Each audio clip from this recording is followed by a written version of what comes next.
സാദിഖലിയാണ്. എൻ്റെ മൊബൈലിലേക്ക് ധാരാളം മെസ്സേജുകൾ വരുന്നുണ്ട്. ഒരു OTP സ്കാമിനെ കുറിച്ചിട്ടാണ് ഞാൻ നിങ്ങളോട് സംസാരിക്കുന്നത്. 7th ഏപ്രിൽ 2025 ഒരു 11:30 മണിയോട് കൂടിയിട്ടാണ് എനിക്ക് ധാരാളം OTP മെസ്സേജുകളും ധാരാളം ഫോൺ കോൾസും വരുന്നത്.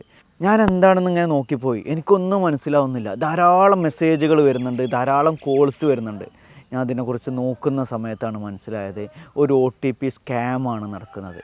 ഏതെങ്കിലും രൂപത്തിൽ ഞാൻ ഈ ഒരു ഫോൺ കോൾ എടുക്കുകയോ അല്ലെങ്കിൽ ഈ OTP അവർക്ക് പറഞ്ഞു കൊടുക്കുകയോ ചെയ്യുകയാണെങ്കിൽ എൻ്റെ കംപ്ലീറ്റ് ഡാറ്റാസ് അവർ ഹാക്ക് ചെയ്യുക എന്നുള്ളൊരു ശ്രമമാണ് നടത്താൻ വേണ്ടി നിൽക്കുന്നത്.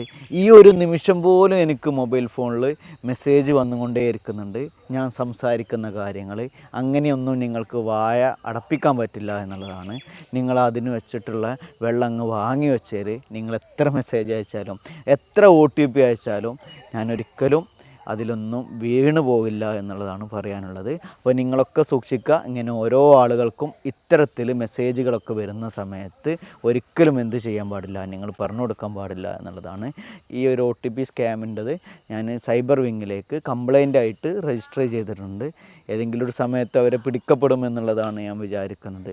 മനുഷ്യന്മാരല്ലേ, ചിലപ്പം നമ്മളെ കബളിപ്പിക്കാനൊക്കെ വേണ്ടിയിട്ടും നമ്മളെ ബുദ്ധിമുട്ടിപ്പിക്കാനൊക്കെ വേണ്ടിയിട്ട് ചെയ്യുന്നതായിരിക്കും. അങ്ങനെയൊന്നും ബുദ്ധിമുട്ടിലകപ്പെടുന്ന ആളുകളല്ല നമ്മൾ എന്നുള്ളതാണ് ഇത് ചെയ്ത ആളുകളോട് എനിക്ക് പറയാനുള്ളത്. എല്ലാവരും ജാഗ്രതയോടെ കൂടിയിട്ട് നിൽക്കുക.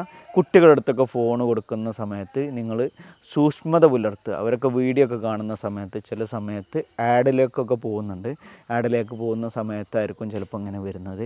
എനിക്ക് ഏകദേശം 25ലധികം ആപ്പുകളിൽ നിന്നായിട്ടാണ് മെസ്സേജുകൾ വരുന്നത്. വാട്സപ്പിലേക്ക് വരുന്നുണ്ട്, അതുപോലെ ടെക്സ്റ്റ് മെസ്സേജായിട്ട് വരുന്നുണ്ട്, എനിക്ക് കോൾസ് വരുന്നുണ്ട്. ഞാനിതൊന്നും പിക്ക് ചെയ്യുന്നില്ല, അതൊന്നും ഞാൻ ഓപ്പൺ ചെയ്തില്ല എന്നുള്ളതാണ്. അവർ ഈ ഒരു സമയത്ത് പോലും നിരന്തരമായിട്ട് മെസ്സേജ് അയച്ചുകൊണ്ടേ ഇരിക്കുന്നുണ്ട്.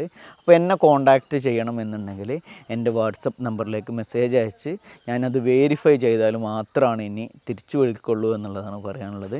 കാരണം ധാരാളം മെസ്സേജുകളും കോളുകളും ഒരു സ്കാമായിട്ട് വന്നതുകൊണ്ട് മാത്രമാണ് കേട്ടോ ഇത്തരത്തിൽ ചെയ്യുന്നത്. എൻ്റെ നമ്പർ എല്ലാവർക്കും സുപരിചിതമായിട്ടുള്ള നമ്പറാണ്, അതുകൊണ്ടായിരിക്കും ചിലപ്പോൾ ഇങ്ങനെ ചെയ്തിട്ടുള്ളത്. അങ്ങനെ എൻ്റെ നമ്പറിലേക്ക് ഇത്തരം മെസ്സേജുകൾ അയച്ചാലൊന്നും നമ്മുടെ ശബ്ദം അവിടെ നിലച്ചു പോകില്ല എന്നുള്ളതാണ് എനിക്ക് നിങ്ങളോട് പറയാനുള്ളത്.